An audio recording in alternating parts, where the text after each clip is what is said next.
Ele é o protagonista que mais merecia se corromper em julho. Viu com os próprios olhos seu pai adotivo ser assassinado, mas acabou sendo falsamente acusado como o assassino condenado à morte e levado à execução. Para seu maior desespero, aquela amiga de infância que há pouco tinha se declarado para ele o traiu naquele momento. O mundo em que o protagonista vive é dividido em duas áreas. Uma é o bairro dos ricos e nobres e a outra é a favela onde vivem os pobres e descendentes de criminosos. Eles são separados por um muro alto, por isso a discriminação é extremamente severa. Na beira da favela, existe um abismo profundo usado como lixão, onde não apenas o lixo é jogado, mas também criminosos são executados. As pessoas chamam isso de punição de Naraka. Para os moradores da favela, isso funciona como um aviso. Se cometer um erro, o abismo será o seu fim. O protagonista vive nessa favela. Seu pai biológico cometeu assassinato e recebeu a punição de Naraka. Desde pequeno, suas mãos eram corroídas por algo desconhecido que lhe causava dor constante e olhares estranhos das pessoas, gerando nele um trauma profundo. Mais tarde, foi resgatado por seu pai adotivo e conseguiu crescer em paz. O pai adotivo ainda lhe deu um par de luvas para conter a dor. Para retribuir sua bondade, o protagonista fazia trabalhos ilegais como invadir a área dos ricos para roubar o lixo deles. Afinal, mesmo coisas ainda utilizáveis eram descartadas devido ao luxo em que viviam. Arriscando a vida várias vezes, ele continuava recolhendo esse lixo pois era sua principal fonte de renda. Mas em um certo dia, ele pegou uma boneca de pano especialmente para dar à sua amiga de infância. Ela ficou muito feliz porque também gostava dele. Ao ouvir sua confissão direta, o protagonista ficou emocionado e, envergonhado, correu para casa para contar a novidade ao pai adotivo. No caminho, acabou trombando com policiais que perseguiam criminosos. Felizmente, eles não lhe deram atenção e ele conseguiu escapar. Porém, ao chegar em casa, viu um homem mascarado cravar uma espada no corpo de seu pai adotivo. Mesmo ao notar o protagonista, o homem mascarado não parou. Ao contrário, deu o golpe final no pai. O garoto não tinha como enfrentá-lo e foi derrubado com um soco, ficando inconsciente. Quando acordou, o mascarado já havia sumido. Seu pai, com voz fraca, pediu para que ele fugisse, mas antes de morrer, deixou suas últimas palavras: troque este mundo podre por outro. Logo em seguida, os policiais chegaram, eletrocutaram o protagonista e o prenderam. Ao perceber que estava sendo acusado de assassinato, ele protestou, mas não teve chance de se explicar, já que seu corpo estava coberto de sangue. Sem julgamento, foi levado diretamente ao patíbulo para sofrer a punição de Naraka. A multidão assistia sem compaixão, dizendo que, como filho de um assassino, já deveria ter sido jogado no lixão há muito tempo. No meio do desespero, o protagonista viu sua amiga de infância entre a multidão e pediu sua ajuda para encontrar o verdadeiro culpado. Mas ela também não acreditou nele. Disse: afinal, você é mesmo o filho de um assassino. Em seguida, jogou fora a boneca que ele havia lhe dado e o abandonou. Nesse instante, ele perdeu toda a esperança. O que chamavam de amor não passava de mentira. Aos seus olhos, todos eram iguais. Tinham olhos e ouvidos, mas não viam nem ouviam nada. Eram apenas mortos-vivos sem pensamentos próprios. Enquanto gritava, sua revolta notou a figura do homem mascarado entre a multidão. E assim, tomado por ódio e desespero, quando foi lançado no abismo, ele jurou que mataria todos os humanos.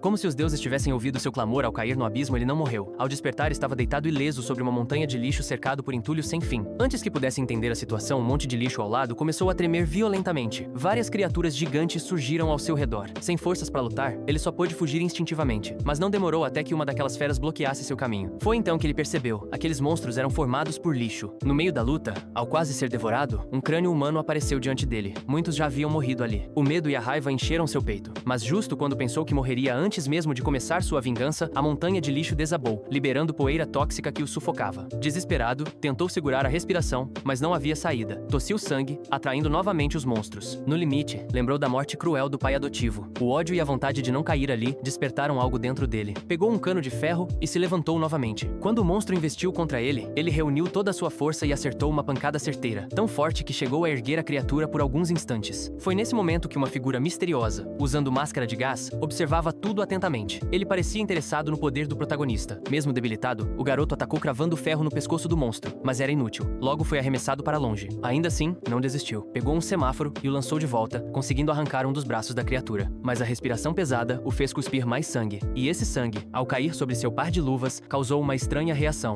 Antes que pudesse entender, outro monstro emergiu. E no impacto, o protagonista foi lançado de novo. Dessa vez, o misterioso homem interveio e o salvou. Sem fôlego, o garoto tentou falar, mas o homem chutou seu peito, expeliu o sangue preso em seus pulmões e lhe entregou uma máscara de gás. Ao conseguir respirar, perguntou quem ele era, mas o homem apenas fez sinal para que se calasse. O garoto insistia em saber o que era aquele lugar e que criaturas eram aquelas. Sem saída, o homem respondeu em voz baixa. Eram chamadas bestas mancha, formadas por lixo. Armas comuns não as matavam. Mesmo derrotadas, renasciam. E pior, eram atraídas pelo som da voz humana. Mas a insistência do garoto em falar acabou atraindo uma horda de bestas. O homem irritado entrou em combate, usando seu poder. E dessa vez o protagonista percebeu. Aquelas feras não se regeneravam. A razão era a arma dele, um guarda-chuva misterioso. Impressionado, o garoto pensou que se tivesse aquele poder, poderia enfim se vingar dos que destruíram sua vida. Após derrotar os monstros, o homem tirou a máscara e se apresentou. Seu nome era Entin, apenas um limpador de lixo. Mas quase imediatamente, o mau cheiro fez vomitar e ele correu a colocar a máscara de volta. Enquanto culpava o garoto pela situação, este acabou desmaiando pelo esforço. Quando despertou, percebeu que estava acorrentado por Enkin. Revoltado, exigiu ser solto, dizendo que precisava voltar ao céu para se vingar. Mas o homem lhe disse a verdade. O mundo dos nobres não só ficava no alto, como estava sempre em movimento. Voltar para lá era impossível. Mesmo assim, o protagonista insistiu em saber de tudo. E para que ele encarasse a realidade, Enkin o largou em um posto de gasolina e partiu. Ali, as pessoas, ao verem suas roupas do céu, ficaram agitadas. Era a primeira vez que viam alguém do mundo superior vivo. Rapidamente o libertaram das correntes, mas logo depois o amarraram de forma ainda mais cruel. Naquele mundo, pessoas do céu eram valiosas, ainda mais vivas. Muitos pagariam fortunas apenas para torturá-los, em vingança pelo lixo que despejavam sobre os pobres. Um deles então pegou restos de comida estragada e enfiou à força na boca do protagonista, para que entendesse como viviam. Mas, em vez de recusar, o garoto mordeu os dedos do homem, arrancando-os e devorou os restos de lixo sem hesitar. Porque mesmo sendo alguém do céu, ele havia nascido no gueto. Para ele, aquilo não era novidade. Esse ato chocou a todos. E observando de longe, Enkin sorriu. Tinha certeza. Aquele garoto era como ele. Um conector humano, capaz de dar vida e poder aos objetos. Os sequestradores não ligaram. Haviam decidido matá-lo. Mas diante do ódio e da fúria do protagonista, eles não eram páreo. Ele se transformou em um monstro em meio à batalha. No final, ao quase esmagar o chefe inimigo com um pneu, Enkin o deteve, trazendo de volta a razão. Mesmo assim, o garoto sangrava pelo nariz esgotado. Se não fosse contido, teria morrido pelo uso excessivo do próprio poder. E assim, tendo confirmado sua suspeita, Enkin fez um convite. Vou te contar sobre este mundo e sobre o poder. Venha comigo. Você é a peça que faltava para a varredura.